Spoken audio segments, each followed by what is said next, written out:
Please be aware, LA Noire is rated M for blood and gore, nudity, strong language, use of drugs, and violence. Furthermore, if this review had a rating, it would also be M. While I provide a time code and warning to skip my unpleasant analysis, please do not watch this review if you are young and/or impressionable. Thank you.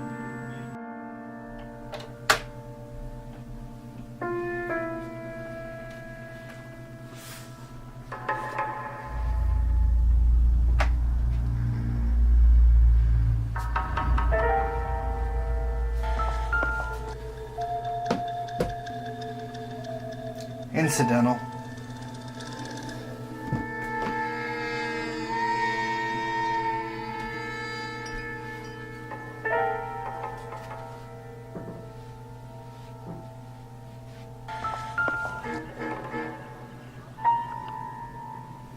Looks like someone's been doing a hard night's gaming.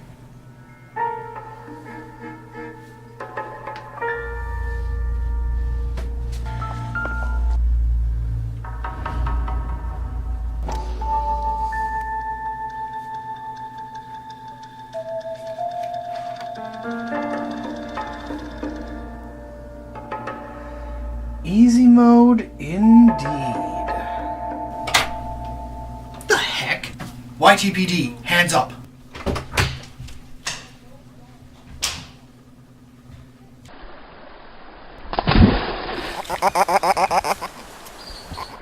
So we done running? Just be glad I brought you in here alive. Whatever, let's just get this over with.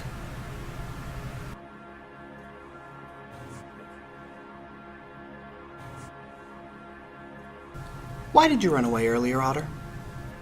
There was a strange person in my house. I was running to get someone.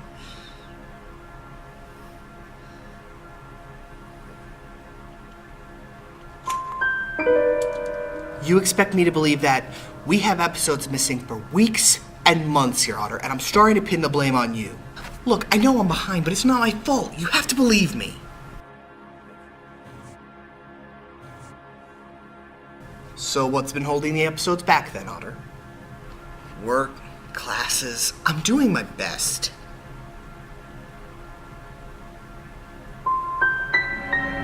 So you're expecting me to believe that this is all out of your hands, that you are working your hardest. I don't like your tone. Just who do you think you are? You, with glasses on? Oh. Well, then you should know better. You can't prove that. You can't prove anything.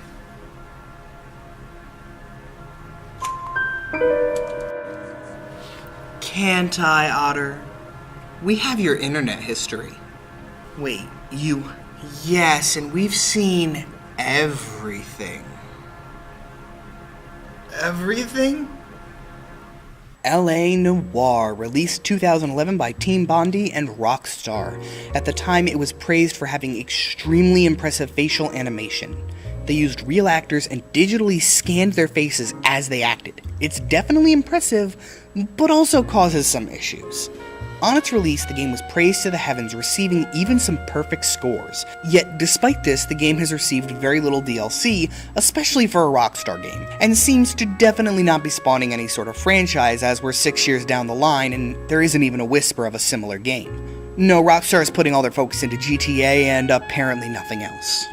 You are Cole Phelps, a decorated Vietnam veteran returned from the war to instead face the crime of a newly created Los Angeles. There's violence, treachery, drugs, and murder all around. You are the true good cop willing to go to any means to catch the culprits and ask the tough questions no one really wants to hear. You're also really good at accusing people of absolutely insane things at the drop of a hat. That's right. All the walkthroughs. We have them. Oh, right, those. It seems like there's no game that you've played that you haven't looked up a walkthrough for. No, I didn't look up an LA Noire walkthrough, so there. So, I'm going to simultaneously spoil quite a bit of this game, but also I'm not going to go through the case at a time so as to avoid spoilers. Even if you know where the game is going, each case is amazing in and of itself. The best way to describe this game is similar to those old detective stories we all read as kids, as long as we had childhoods worth the time they took. You know the ones, Encyclopedia Brown, 2-minute mysteries, baffling whodunit puzzles. You need a bit of intuition, your wit, and a lot of observation to complete those puzzles, and for the most part, this game is the same. You have a mystery, time to get out there and solve it. So let's begin with what I really love about this game, because I really do enjoy it. But with that statement made, I'm gonna have a lot to complain about, because this game really tried my patience to an insane degree for something that I enjoyed. The facial animations are really good. A lot of the time you can tell when someone isn't being truthful. The story also really comes together as the game goes on. At the beginning of various chapters, you'll watch black and white flashbacks to Cole's time in the service. At first it doesn't seem like it connects, but as the story weaves itself together, you'll be amazed how everything links back up at the end, and it can even shock you. I really love the way that Cole played off each of his partners with completely different cop cliches for each one. The corrupt cop, the old grizzled veteran who doesn't want a partner, the fellow rookie that doesn't want to poke his nose where it doesn't belong, everything's there. Each investigation has two main parts, searching for clues and interrogation. When you search for clues, a special music plays, and when you're next to a potential clue, a chime goes off and the controller shakes. Supposedly the music stops when everything is found, but I had it on very good authority that I had found all the clues, but the music would keep going. The interrogation can end up with strange situations, too. Some evidence can only be gained by properly interrogating a suspect, so one mistake can cost you future questions. Also, Cole really has some issues with what lie or doubt means. So, enjoy apple cider much, Otter? Yes. You know what I think? I think you're secretly Fidel Castro's right-hand man sent to assassinate the president!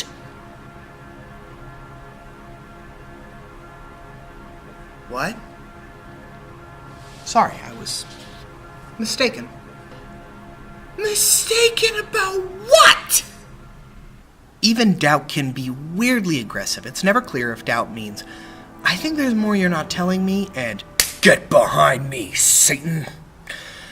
So it creates a lot of ambiguity in trying to do the questioning. See, truth and doubt end up with a lot of crossover because there's so much aggression and doubt. Are you supposed to doubt them, or is it supposed to be truth, because otherwise you're going to accuse them of murdering someone? And even between doubt and lie, there's still a lot of gray area because of some of the things that you're expected to intuit for the answers to lies. A woman claims her dead husband had new glasses, but the glasses found at the crime scene are repaired over and over with tape, so it's a lie. Nope, that's true, because how would I know or even intuit that? Other times the evidence has nothing to do with what's asked. In one investigation we interrogate a suspected killer about his access to a murder weapon. The proof that he's lying? His alibi, which in no way has anything to do with access to a murder weapon. But I'm amazing at this game, so I made it through. You had a walkthrough. I did not. I looked up no such thing. Oh, really? So then why did we find a physical walkthrough in your room, Otter? Are you telling me you didn't use it? That walkthrough didn't have all the missions in it, so it doesn't count. We're also not really that great of a detective either. Not to give away too much, but it feels like we never actually bring the real murderers back alive. And no one just goes down. Instead, they hop in a car and drive all across the city. Every car that isn't controlled by us has a much tighter turn radius than we do, and every bit of damage gets caused is our fault, not the fault of the man running. Speaking of which, who programmed the civilian AI? They behave like startled deer in response to an oncoming car. So for those of you unhappy saps that have ended up living in a city your whole life, here's the difference between deer and bobcats, coyotes, pretty much every other animal that exists. Deer, when startled, will return to their original location.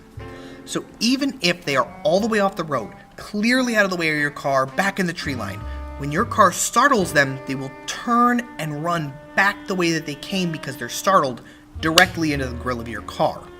Likewise, civilians in this game will run out of the way of their car and then decide that somewhere on the other side of your car will be the safer place to be, so they'll spin on their heel and slam into your car and it's your fault. Speaking of not getting out of the way, stop complaining when I smash headlong into your car with my siren on. You are the one still trying to go through intersections and refusing to get out of the left-hand lane. What does a police siren mean to you people?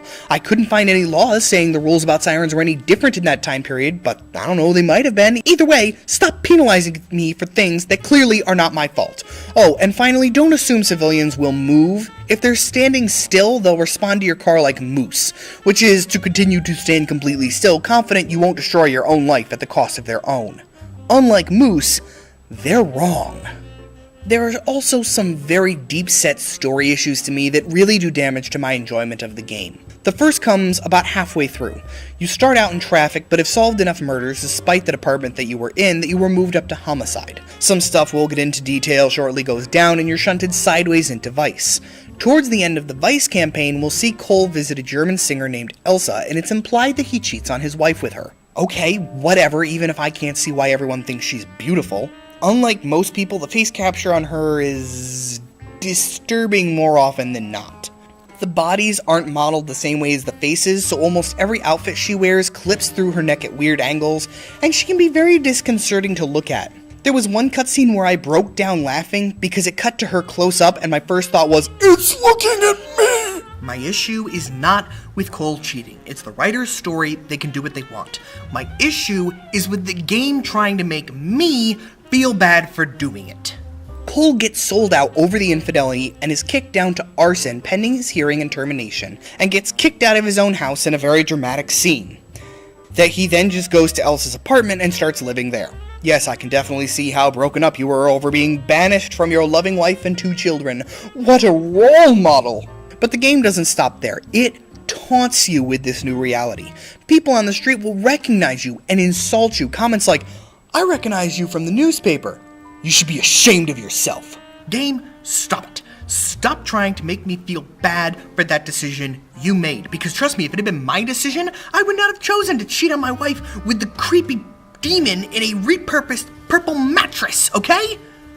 It doesn't make me feel bad for Cole, it just gets annoying very fast. Now the bigger issue is with the entire plotline for the Homicide Division. Those of you who follow crime and serial killers will likely be familiar with the famous Black Dahlia murder. For the rest of the normal members of society, the Dahlia is a nickname given to the actress Elizabeth Short by the media. She was found murdered in January 1947 and her death has gone unsolved to this day. Though earlier this month before this episode went out, a new book was released that claims to have tied enough back together to declare her death posthumously solved. At the time of the game, it remained one of the most famous unsolved cases in America, however. Thus, the creators decided to work with that murder for the storyline. Now, obviously there are major spoilers coming up, so if you don't want them, skip ahead. With each case in the homicide line, the style of death sort of keeps lining up, and the cases against those we have convicted become more and more tenuous.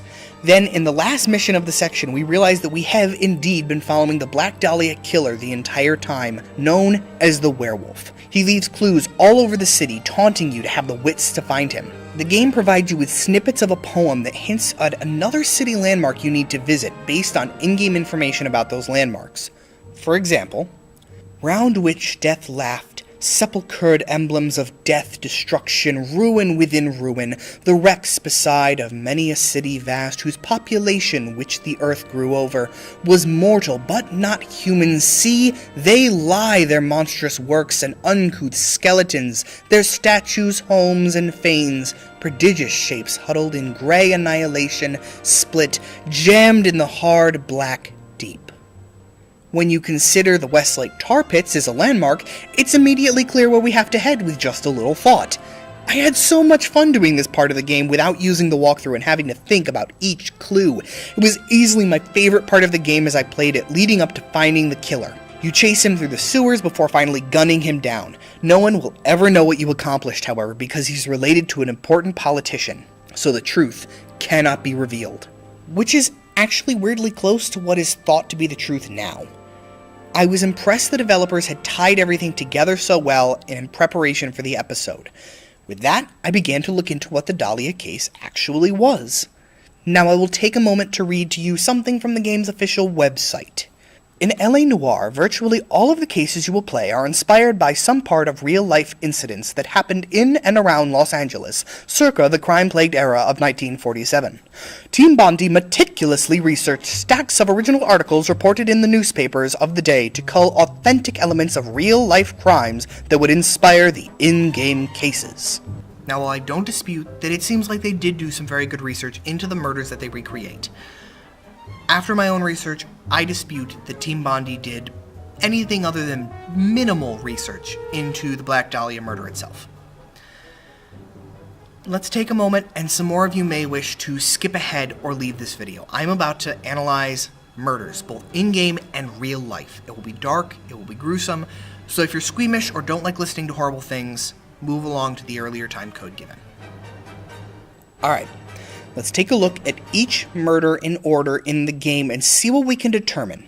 The first case is the red lipstick murder. The victim was stomped to death with size 8 shoes, her wedding ring ripped from her finger. There is a great deal of blunt force trauma to the head, and one side of the mouth seems to be damaged in a way that can be described as half of a Joker smile. The writing on the body is red lipstick, and it does indeed reference the Black Dahlia. The coroner later remarks that there appears to be some stretching of the anus, likely post-mortem.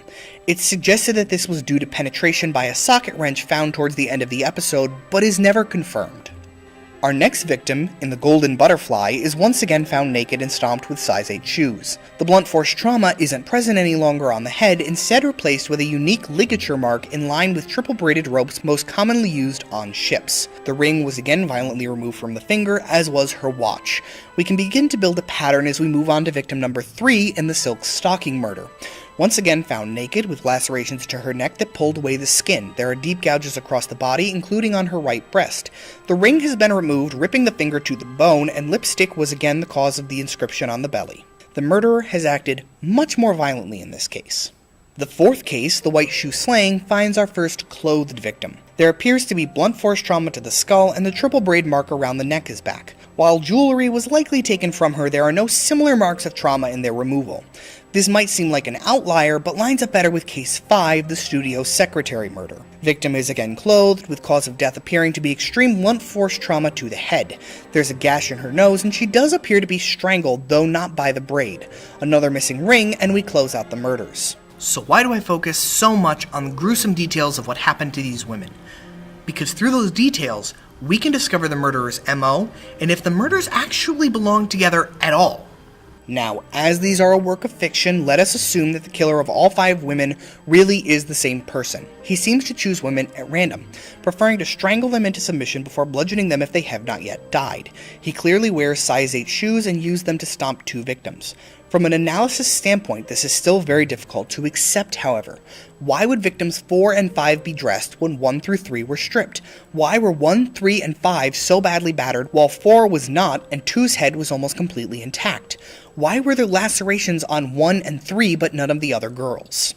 This is the problem with trying to link to real-life cases with good research. They don't line up because they were never meant to. We almost have 2 separate killer MOs here. The first is strangulation, and the second is insane destruction and leaving taunting messages. It is not the end of the problem, however. Now let's compare the actual Dahlia murder with those 5 killings. Elizabeth Short was found in a barely developed section of town, shock white and drained of blood. This immediately matches up with none of our 5 victims, all of whom were found in suburban neighborhoods, lovers' lanes, and train yards, all with plenty of blood still in them. She was naked, however, which matches with cases 1, 2, and 3. There were ligature marks on her ankles, wrists, and neck, which matches victims 2, 3, and 4. Irregular lacerations to her right breast, almost identical to victim 3. Her mouth was lacerated on both sides in the Joker smile, cutting it open 3 inches and 2.5 inches back. This can line up somewhat with our first victim, though it's barely related. Now, up until this point, the differences could be circumstantial. These really could be the same killer.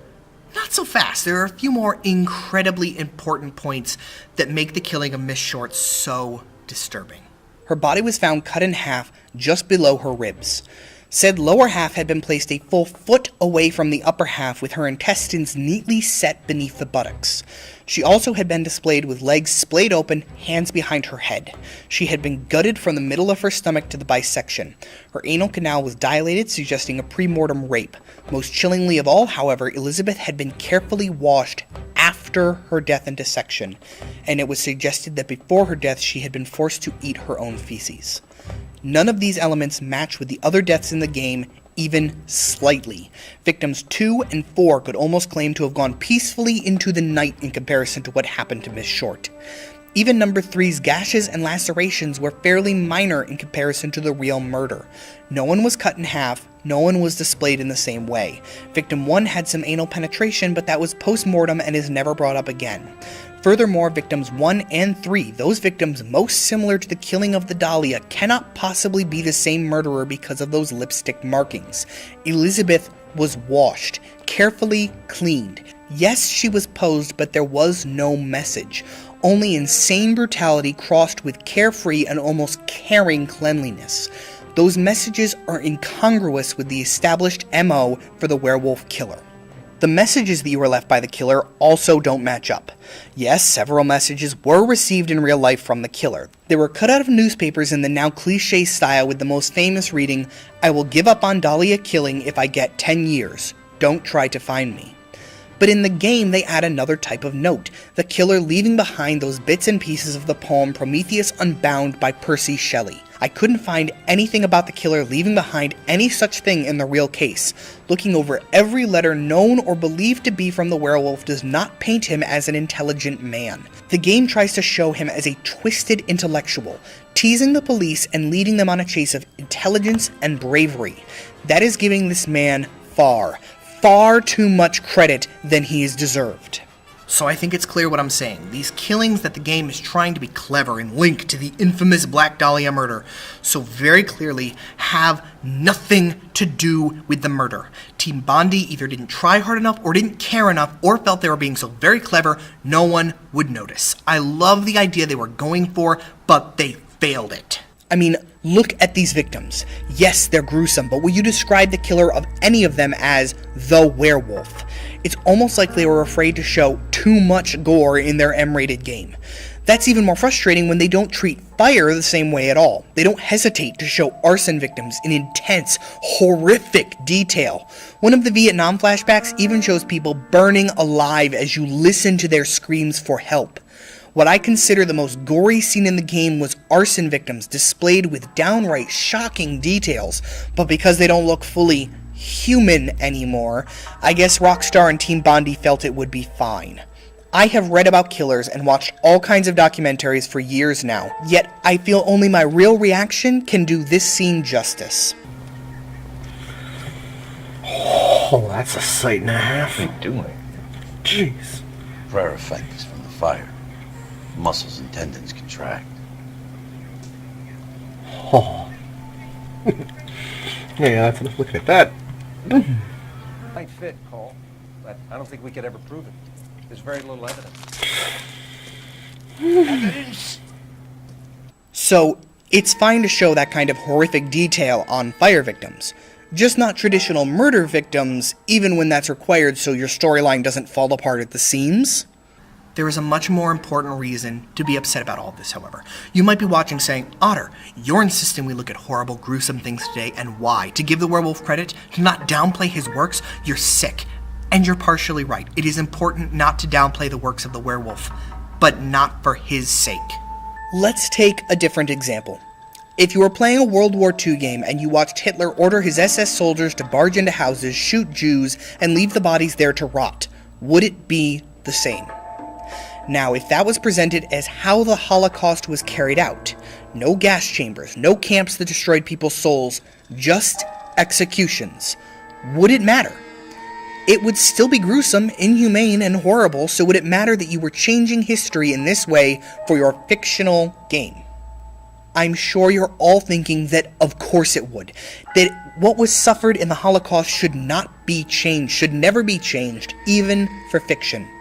The world needs to remember it so it cannot be repeated. We are not trivializing it because Hitler deserves to be remembered for causing it. No, we are not trivializing it because those who suffered deserve the respect, and part of that respect is remembering what they suffered through. Elizabeth Short suffered. She was raped, tortured, murdered, dissected, displayed, and even desecrated and humiliated after her death by the media. For this game to suggest that the same killer did these crimes that are nothing at all like her murder, to even reference what truly happened to her and simply write off her death as similar to these fictional women, is just as horrible to her memory as that change to the Holocaust would be to the memory of all those who suffered there. Yes, it's fiction, but that does not give you the right to be inconsiderate of the memory of those who have suffered so, Rockstar. You're still sick. Yeah, whatever. The shooting sections are also a bit of a kick in the teeth. You have issues with getting in and out of cover, and it's never clear when you can and can't shoot people. Some missions you'll have the gun, but you lose if you shoot the victims. Others, you're suddenly transitioned from a chase sequence without a gun into firefights, or vice versa without warning. A chase sequence is about covering as much ground as possible as quickly as possible.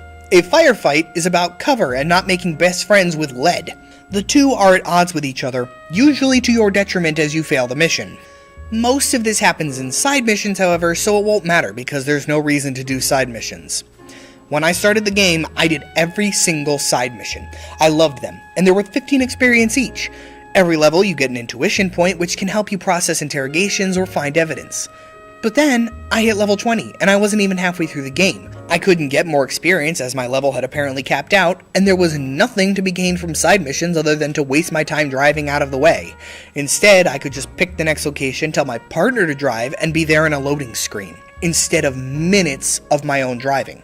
Why should I go shoot another 5 thugs and add twice as many minutes onto my playtime that isn't enjoyable, when I could just go right to the part of the game that's fun? That is something that shouldn't be ignored. Even if I have extreme issues with the entire homicide case and what they suggested, and even though the driving can be boring, and even though the lines of questioning can be obtuse, it is a really, really fun game. I'm actually kind of sad to have finished it, since I don't see it as having any good replayability. It would lose something going back and playing it already knowing everything I found out or did wrong. I know I had a walkthrough, but I only used it when I was stuck or after I'd already investigated an entire crime scene on my own to make sure I'd found everything. I didn't even have all the episodes in my walkthrough, so when I went on those missions completely blind and still loved every minute of it, would I say it's worth $30 for the full version with all the DLC that I played? No. I want to love this game enough to say that it is, but I just can't. I hate the middle because of what it represents to me, and I don't see it as having any replayability, and its GTA-like obsession with suits and models of cars just feels out of place. I would definitely suggest picking this game up to try it out, but only if you can find it for $15 or less. There, episode's done. Can I go now? You are still late on September and October videos, and on top of that, where are you going? I need a drink.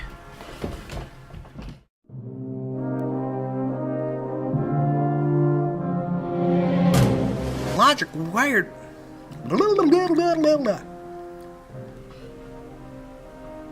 No, I didn't look up the LA Noire walk. No, I didn't look up an LA Noire walkthrough.